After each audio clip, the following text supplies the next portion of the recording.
நீங்கள் பார்த்து கொண்டிருப்பது ஆம்ஸ்டாங் டிவி.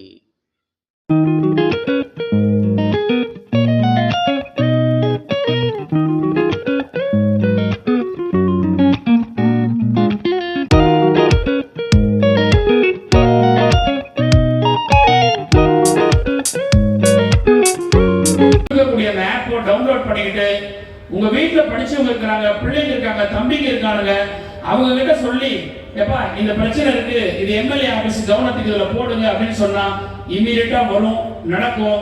எனவே இந்த ரேஷன் கடையும் மாணவர்கள் இளைஞர்கள் என்கிட்ட வச்ச கோரிக்கையான இங்க இருக்கக்கூடிய ஒரு டென்னிஸ் கோட்டையும் மிக விரைவில் என்னுடைய நிதியில் கட்டி தரப்படும் என்ற உறுதியை உங்களிடத்திலே வழங்கி என்னுடைய அழைப்பை ஏற்று நீங்கள் எல்லோரும் வந்து அமர்ந்திருந்து வருகை தந்ததற்காக என்னுடைய நெஞ்சார்ந்த நன்றியை தெரிவித்துக் கொள்கிறேன். நம்முடைய மாண்புமிகு தமிழ்நாட்டு முதலமைச்சர் அவர்கள் இன்றைக்கு நிதிநிலை அறிக்கை பட்ஜெட் தாக்கல் செஞ்சிருக்காங்க. தெரியல, டிவில பாத்தீங்களா? பட்ஜெட் பாத்தீங்க, நியூஸ் கேட்டிருப்பீங்க. புதுமை பெண் திட்டமா இருக்கட்டும், தமிழ் புதல்வன் திட்டமா இருக்கட்டும், எல்லா திட்டத்துக்கும் வருஷத்துக்கும் நிதியை ஒதுக்கீடு செய்து இந்த பெண்கள் எல்லாம் பயன்பெற வேண்டும் என்று சொல்லியிருக்காங்க. அது மட்டுமல்ல, இந்த 1000 ரூபாய் கலைஞர் மகளிர் உரிமை தொகை வரலன்னு சொல்லி கொஞ்சம் பேர் இருக்காங்க. நிறைய பேர் என்னுடைய அலுவலகத்தில் உங்களுக்கு எல்லாருக்கும் வரப்போகுது.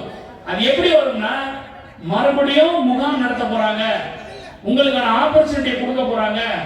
அதை நீங்க போகணும். அன்னைக்கு நான் வேலைக்கு போயிட்டேன் சார் அப்படின்னு சொல்லிட்டு பின்னாடி நீங்க வந்து கேட்டீங்கன்னா கிடைக்காது. இது ஒரு லாஸ்ட் டைம், இதோட இந்த ஆப்பர்ச்சுனிட்டியை விட்டு போனவங்களுக்கு இது வரைக்கும் தமிழ்நாட்டில் 1,15,00,000 பேர் வாங்கிட்டு இருக்காங்க. விட்டு போயிருக்கிறவங்க ஒரு சில லட்சம் தான். அந்த ஒரு சில லட்சத்தை கொடுக்கலாம்னு மாண்புமிகு தமிழ்நாட்டு முதலமைச்சர் அண்ணன் தளபதி முடிவெடுத்துட்டார். இன்றைக்கு தொலைக்காட்சியிலும் சரி, செய்தித்தாளிலும் சரி, வாய்க்கு வந்து அறிக்கை விடலாம், என்ன வேணா பேசலாம். ஆனா அவங்களுடைய சண்டைகள் எல்லாம் நாற்காலிக்கு தான். ஒண்ணு, நம்மளுடைய பள்ளியில் இருக்கக்கூடிய குழந்தைகள், கவர்மெண்ட் ஸ்கூல்ல படிக்கிற குழந்தைகளுக்கு இந்த ஆண்டு 2154 கோடி ரூபாய் மோடி அரசாங்கம் தரணும். மோடி அரசாங்கம் ஒண்ணு சும்மா கொடுக்கல. நாம இங்க வரி கட்டுறோம். நம்ம கட்டுற வரி பணத்தை வசூல் செஞ்சுக்கிட்டு தமிழ்நாட்டுக்கு தர வேண்டிய பணம் 2154 கோடி கொடுக்க மாட்டேங்கிறார் மோடி. ஏன்? இந்தி படிச்சாதான் தருவங்கிறார். தமிழ்நாட்டில் இருமொழி கொள்கை, ஆங்கிலம் தமிழ் படிச்சா போதும், இந்தி யாருக்கு வேணுமோ அவங்க படிச்சுக்க போறான்.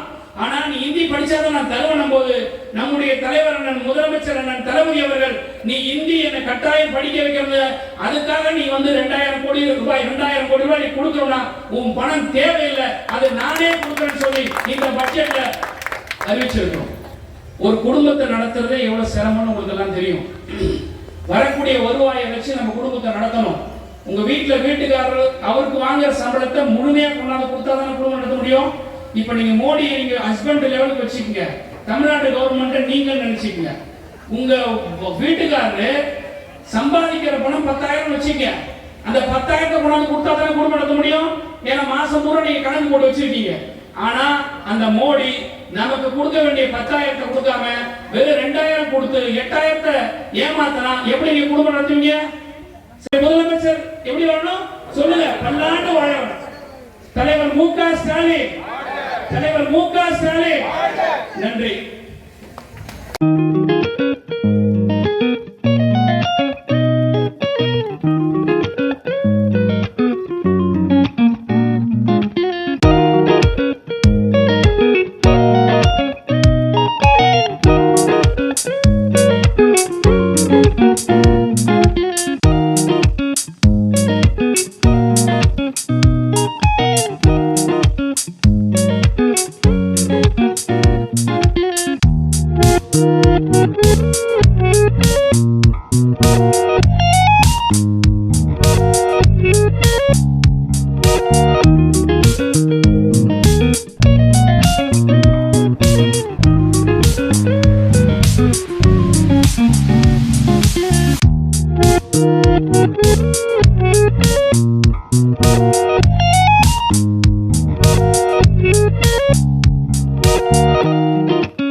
Thank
you.